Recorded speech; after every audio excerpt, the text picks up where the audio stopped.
But let's discuss fundamentals now that we were talking about. And joining me to do that is Prateek Parekh. He is the Vice President of Equity Research at Nuvama Institutional Equities. Thank you so much, Prateek, for giving us your time and getting us up to speed and telling us what we need to be looking out for. Because the fundamentals, at least for India compared to its peers, we would say are pretty much in the right place. So what really could be those headwinds that one needs to be looking out for going forward? What, according to you, should be that moment that we should need to keep caution for, especially with this bull run that we're seeing, although in consolidation mode now?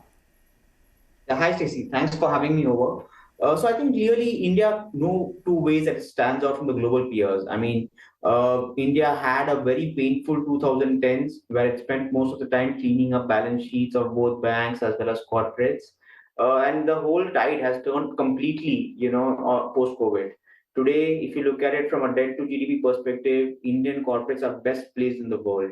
If you look at it from a banking system perspective, it is after almost a decade, we have banks roaring to lend. So I think from that perspective, from a macro standpoint, I think India is very well placed. Now, where concerns are cropping up, I think is around two front. First front, I think, is on the demand side of things, where we are seeing corporate top line for BSE 500 companies slowing down very sharply. This quarter saw BSE 500 companies top line growth of being just 5%. Now, some of it has got to do with commodity deflation, so to that extent, understandable. But there are demand headwinds as well. And the pockets where demand is very weak, I think, is exports. Whether you look at IT, chemicals, it's quite weak. But apart from that, even something like mass consumption items, whether it is QSR, whether it is staples, there as well, the demand is very weak. What is holding up demand very well as of now, I think, is the urban wages as well as what you call government capex.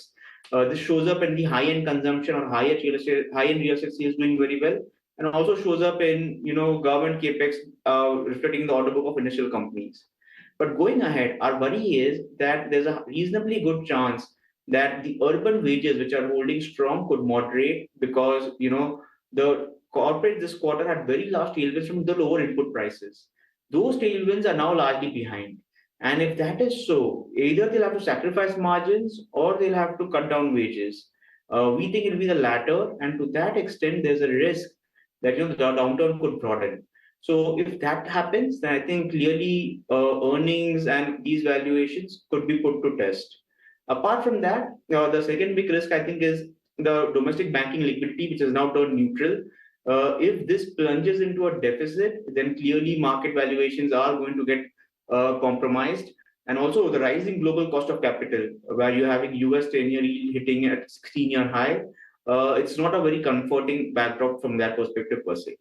Right. So yes, there are some near-term hiccups, but nonetheless, from a long-term perspective, India's fundamentals, do remain quite strong per se, Stacey.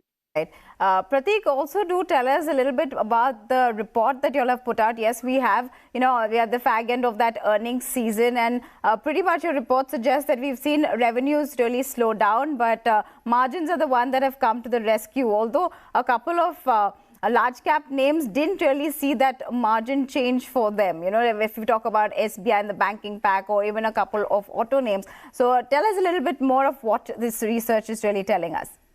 Yeah, so I think what we're trying to tell is that if you look at last year in F22 or in F23, sorry, you had top line being very strong, but you had a big supply shock owing to Russia-Ukraine war.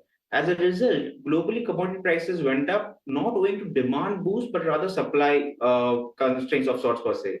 This really wreaked havoc on the manufacturing sector margins. I mean, if you look at last year, whether it's FMCG, whether it is auto, whether it's Asian Paints, all these companies' margins took a big toll. Now that tide is reversing. We are now clearly seeing, commodity prices stabilizing, and here the stabilization to some extent has also been with supply, being normalized. So to that extent, margins have helped a lot. But I think eventually top line is the one that dominates. If top line remains weak going ahead as well, there's a reasonable chance that margins may not come through. And here, where we see the risk maximum for margins is clearly on the export sectors, where demand is quite weak. But also, I think on the banking space, as you rightly said, that banks had a dream run last year. I mean, It was a year where margins expanded, credit growth accelerated, and credit cost came down. This is a real purple patch which has happened probably first time in more than 10 years of sorts. Out of that purple patch, margins are clearly have topped out and should moderate going ahead as liabilities reprice higher. The pace of liability repricing will depend on the liquidity conditions, but broadly we think it should move higher. And credit growth too, it remains strong, but it is no longer accelerating.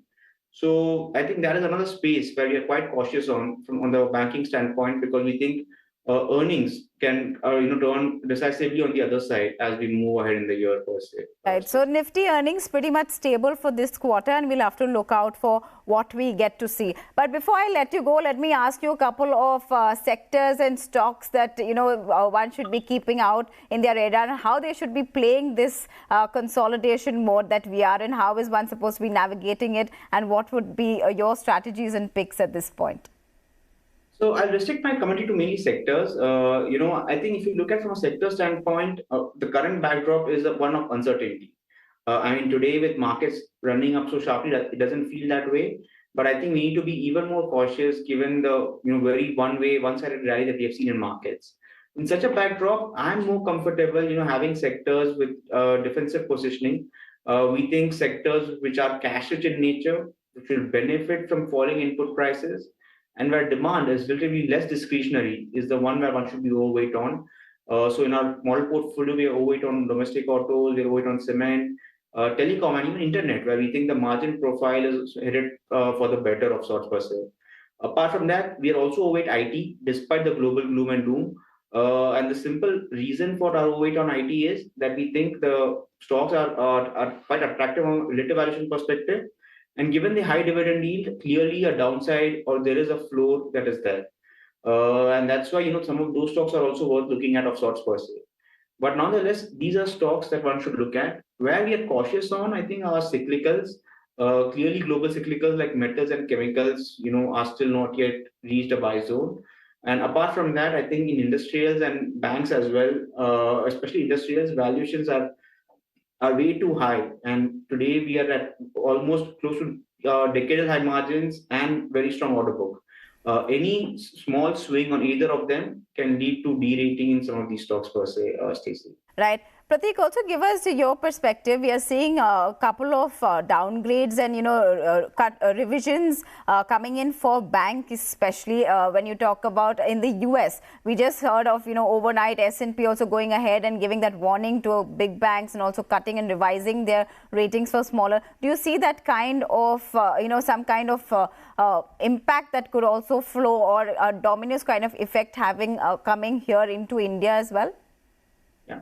So I think Indian banks compared to US peers are much better placed. I mean, today, if you look at it, Indian banks are far better off, whether you look at balance sheet, whether you look at monetary conditions, or whether you look at the cost of capital.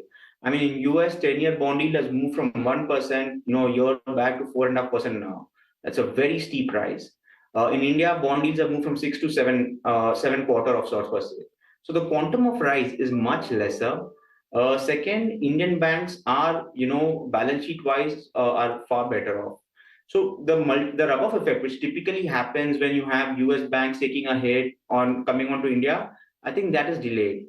But where the contagion effect can really kick in is if you have US banks hitting a recession or, another default, maybe in commercial real estate or some other small bank going through, then I think there can be a broad-based risk of where Indian banks' liquidity conditions too could tighten, and the stocks and earnings of these companies also could weaken per se, Stacey.